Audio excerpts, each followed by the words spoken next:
చాలా urgent. కమండి. Hello, ఏదాదా? ఏం లేదండి, పాప ఒంట్లో బాగాలేదు, ఒళ్ళంతా చలబడిపోయింది. మీరు కొంచెం అర్జెంట్గా వస్తారా? అలాగే వస్తున్నాను.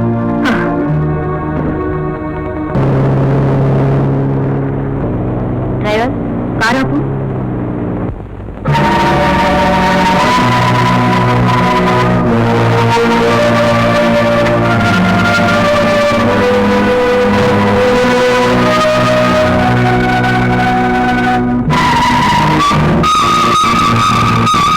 రాత్రంతా బాగా నిద్రపోయిందండి.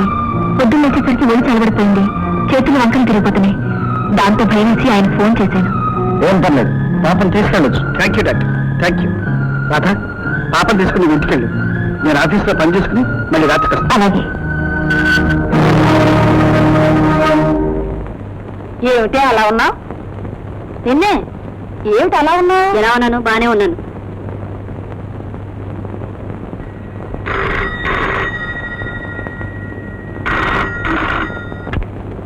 హలో, మనసు బాగోలేదు. మా ఆయన ఎవరితో తిరుగుతున్నారు. అదే నా డాన్స్ టీచరు. అదే నా బుద్ధి తక్కువ. చేస్తాను. సరే పెట్టే. నేను అప్పుడే చెప్తే నా మాట విన్నావా? ప్రైవేట్ మాస్టర్ని, సంగీతం మాస్టర్ని, వంట మనిషిని, పని మనిషిని వాళ్ళు వయసులో ఉన్నప్పుడు వయసులో ఉన్న భర్త ఇంట్లో ఉండగా పెట్టుకోకూడదే అన్నా. వయసన్నది పొంగు వంటిది, ఆ పొంగన్నది మాట్లాడుకున్న నోరు ముసుకులోకి వెళ్ళండితే. నా మాట అలాగే ఉంటుందిలే.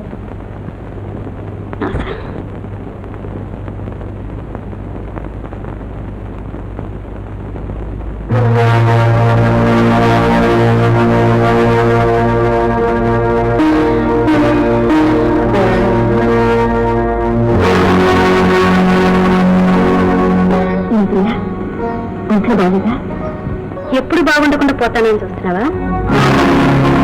అదేంటి ఆడదాన్ని అనిపించావు. మా ఆంటీ చెప్పింది, ఆడదాని కొంపకు నిప్పెట్టేది ఆడదేనని. నువ్వు నిప్పు కూడా లేకుండా అంటించేశావు. తిని తినలేదని ఒట్టేసేదాన్ని, చేసి చేయలేదని చెప్పేదాన్ని, తెలిసి తెలియనట్టు నటించేదాన్ని ముఖం చూడాలంటే నాకు అసహ్యం. నాకేం తెలీదు. నీకేం తెలీదు? మా బావకి నీకు సంబంధం లేదు. మాట్లాడలే. ఏదే ప్రియా, నేనే నీ సరిగ్గా కోరుకోండి. నోరు బయటకు. మా బావని సంతోష పెట్టాలని నేను ఇదే డాన్స్ నేర్చుకుంటే నువ్వు ఆయన డాన్స్ చేస్తావా? నాటి ఆడదాను కదా, నా అచ్చట్లు ముచ్చట్లు నీదే చెప్పుకుంటే వాడు నాకులాగా తీసి ఆయన గుట్లో వేసుకుంటావా? అందుకే అన్నారే, నోట్లోంచి మాట్లాని ఆడదాని మైక్ పెట్టుకుని విడిచిపెట్టిన పొలిటీషియన్ నమ్మకుండానే. అయినా నా బావ పోగాడు, తప్పు చేస్తాడు. నువ్వు ఆడదాను, నీకు తెలీదు. ఎందుకు ఒక బిడ్డను కూడా కన్నావు? అసలు ఆ బిడ్డ ఎవరికి పుట్టిందో, ఆ బిడ్డ తండ్రి ఎవరో అసలు తెలిసి నీ మొగుడిని వదిలేశాడో?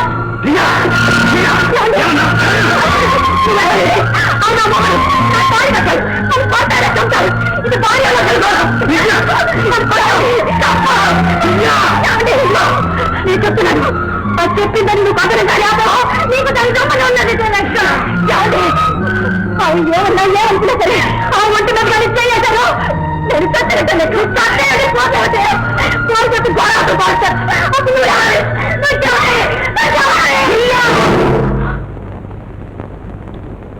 అది ఇంటి మొదటి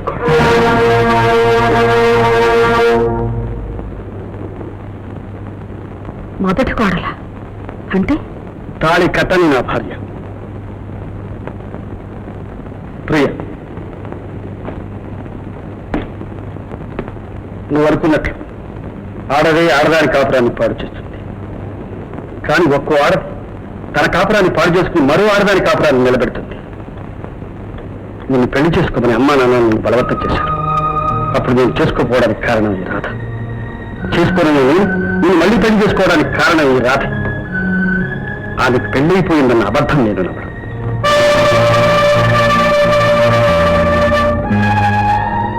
రాధే గనక నన్ను ఎందుకులా మోసం చేశారని అడుగున్నా. నీ మూలంగా తల్లిమయ్యాను, ఈ బిడ్డకు తండ్రి ఎవరని చెప్పమంటారని ప్రశ్నించిన, నా భవిష్యత్తు మాట ఏమిటని నిలదీసిన, నీతో కాపురం చేయడానికి వీల్లేదని ఒక్క మాట అని ఉన్నా ఆ రోజే నీకు నాకు తెగదెంపులేదు. నువ్వు అసహించుకున్న ఆరాధ, నువ్వు చచ్చే ఏమిటి అన్న ఆరాధ నీ బ్రతుకు నిలబెట్టింది, నీకు కొత్త జీవితాన్ని ప్రసాదించింది. ఆమె కూడా నీలాంటి ఆడదే ఉంటే, నీలాగే ప్రవర్తించి ఉంటే ఇప్పుడు నువ్వున్న స్థానంలో ఆమె ఉండేది.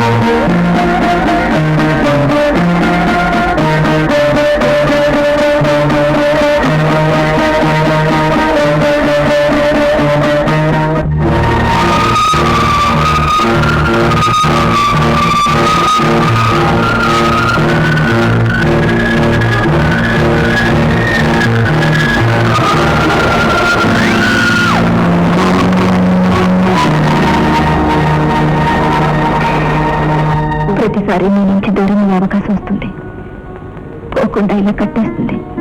సాధ, బంధాలైతే తెంచుకుని పోవచ్చు, కానీ అనుబంధాలు తెంచుకోవాలన్నా తప్పించుకోవాలన్నా సాధ్యం కాదు. నిజమేనండి. ప్రియ గురించి నీకు బాగా తెలుసు, ఆమె మాటలు నువ్వు పట్టించుకో. నేను పట్టించుకోవడం కాదండి, ఆమె ఎంతగా ఆలోచిస్తుందో, ఏమైపోతుందోనని భయంగా ఉంది. అది నేను చూసుకుంటాను. నువ్వు మాత్రం ఇక్కడి నుంచి వెళ్ళడానికి వీల్లేదు. వెళితే పాప మీద ఒట్టు.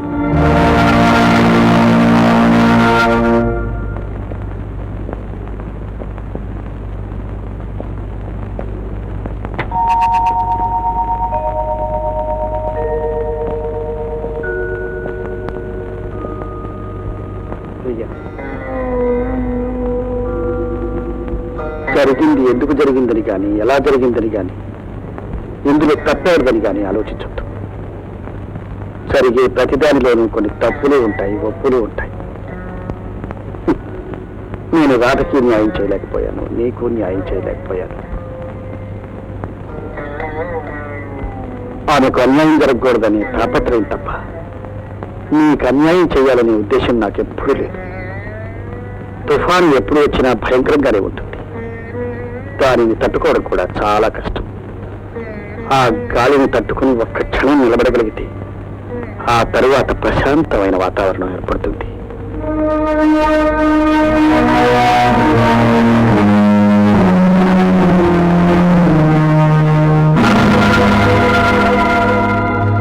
మీరు ఇక్కడికి ఎలా వచ్చారు? నేనే తీసుకొచ్చాను బాబు. అవును బాబు, 30 సంవత్సరాల నా సంసార జీవితంలో నాకు తెలియకుండా ఆయన చేసిన పని ఒక్కటే. ఆయన మనిషి కాబట్టి నాకు తెలియకూడదనుకున్నారు. నేను మనిషిని అయితే ఆయన్ని గౌరవించాలి, అందుకే తీసుకొచ్చాను. ఆడవాళ్ళలో దేవతలు ఉంటారని నాకు తెలుసు, కానీ నువ్వు దేవతల్లో దేవతవి.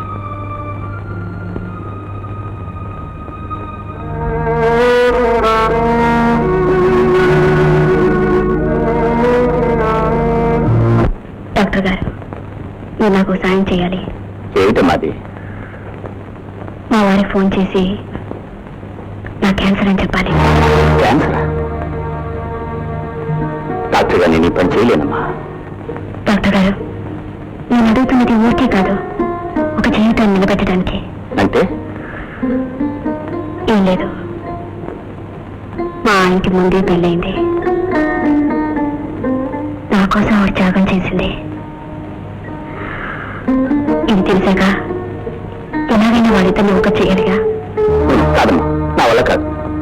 డాక్టర్ గారు, చిన్నప్పటి నుంచి నాకు తెలిసింది మీరు ఒక్కరే. డాక్టర్ గారు రోగిని కాపాడమే కాదు, కొందరి జీవితాన్ని కూడా కాపాడడం మీ ధర్మం.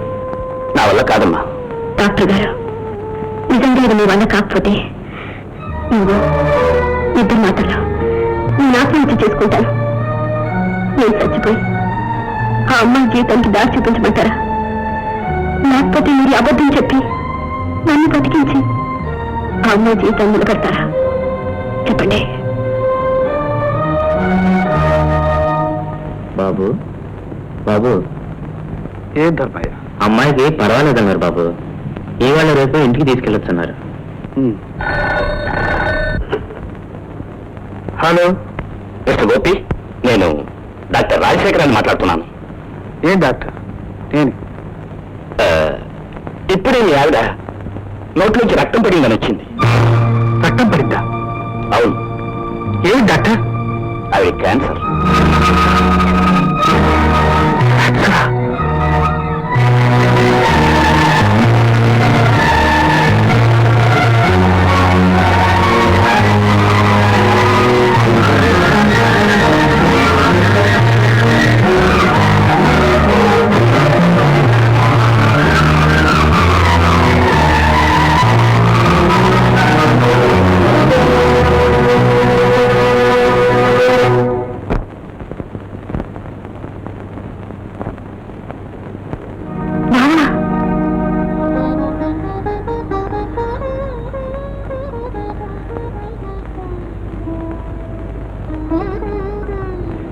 ఎంతలా ఉన్నావు? ఏం లేదు ప్రియా, ఏం లేదు. ఏదో ఉంది, లేకపోతే ఇలా ఉంటావా? ముందు నుంచి నాకు తెలీదా? ఏం లేదు ప్రియా, ఏం లేదు. డాక్టర్ ఏమన్నారు? దేని గురించి? దేని గురించా? మరేమైనా పిచ్చిగా అనుకున్నావు? నోట్లోంచి రక్తం పడింది. హాస్పిటల్కి వెళ్ళాను, డాక్టర్ చూశాడు. డాక్టర్ వేసి ఏదో గుసగుసలు ఆడుకున్నారు. ఏమని అడిగాను, చెప్పలేదు. నీ ఫోన్ చేసి చెప్తానన్నారు. చెప్పారా లేదా? లేదు. అసలు నిజం చెప్పండి. అయితే చెప్పారనమాట. చెప్పు, ఏమన్నారు? అదే, ఏం లేదు. వేడి చేసి నోట్లోంచి రక్తం పడిందన్నారు. అంటే తగ్గిపోతుంది అన్నారుగా? నువ్వు 2-3 నెలల్లో తప్పకుండా తగ్గిపోతుందన్నారు. 2-3 నెలల్లో తగ్గిపోతుందన్నారా? 2-3 నెలలు నేనే పోతానన్నారు. బా, బిడ్డ గురించి తల్లికి తెలియకపోయినా భర్త గురించి మాత్రం భార్యకు బాగా తెలుసు. నువ్వు దాయగలిగినా నీ మొహం దాయనివ్వదు. లేదు ప్రియా, డాక్టర్ అలా చెప్పలేదు. అయితే వా డాక్టర్ కాదు, పెద్ద యాక్టర్ ఉండాలి. బా, క్యాన్సర్తో ఉన్న పేషెంట్ రక్తం కక్కున్న తర్వాత బ్రతికుండడం అంటే ఈ ప్రపంచంలో ఇంతవరకు ఎక్కడా జరగలేదు. వెళ్ళి ఆ డాక్టర్ నేను చదువుకోమని చెప్పు. ప్రియా, క్యాన్సర్ నీకెలా తెలుసు? ఎలా తెలిసి అంటావా? ఈ క్యాన్సర్ నాకు పెళ్లి కాకముందే ఉంది. చూకి బావా, నిజం. అసలు నేను పెళ్లికి ఎందుకు పెళ్లి పడ్డాననుకున్నావు? నేను పుట్టగానే మన ఇద్దరం మొగుడు పెళ్ళం అన్నారా లేదా? నేను చచ్చిపోయేలోగా మన ఇద్దరం మొగుడు పెళ్ళం కావాలనుకున్నాం. అయ్యో బా, నన్ను అడిగితే ఆడదానికి కావాల్సింది ఏంటి? మొదట ప్రేమించడానికి ఒక మనిషి, తర్వాత ఆ మనిషితో పెళ్లి, తర్వాత ఒక బిడ్డ, ఆ తర్వాత అతనికన్నా ముందు అతని చేతుల మీదగానే వెళ్ళిపోవాలి. చెప్పేదేంటండి? తెలిసేటప్పుడు ఎలాగో తెలుస్తుందిగా. ఇదిగో ఈ విషయం ఇంకెప్పుడు ఈ ఇంట్లో ఎవరు ఎత్తడానికి వీలేదు. ఎత్తేవో నా మీద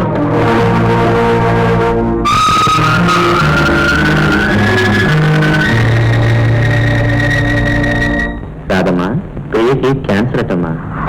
క్యాన్సరా? అవును, 2-3 నెలల్లో చచ్చిపోతుందని డాక్టర్ చెప్పాడమ్మా.